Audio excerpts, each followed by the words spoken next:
ఉండాలని నువ్వు కోరుకుంటున్నావా? ఎంతమందికి కోరిక ఉంది, దేవుడు నా దగ్గరే ఉండాలి, నాతోనే ఉండాలని ఎంతమందికి ఉంది? ఆశ ఉంటే చేతులు ఎత్తండి, ఆశ లేకపోతే చేతులు ఏమి ఎత్తాల్సిన అవసరం లేదు. దేవుడు నా దగ్గర ఉండాలన్నా, నిత్యం ఉండాలని కోరుకుంటున్నా, నేను 2 చేతులు ఎత్తుతా, రోజు ఉండాలి నా దగ్గర. అంతేనా? దేవుడు నీ దగ్గర ఉండాలని మనసారా కోరుకుంటున్నావా? అట్లయితే మరి చదువు ఏముంది అక్కడ?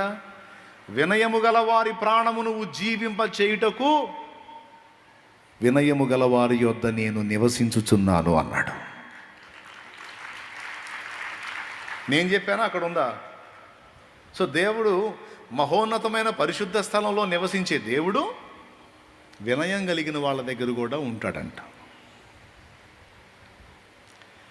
దావీదు, గొర్రెలు కాసుకునే నిన్ను మహారాజుని చేశాడు. అతి గతి లేని, ఏ విలువ లేని, అవమానాల బతుకైన నీ బతుకుని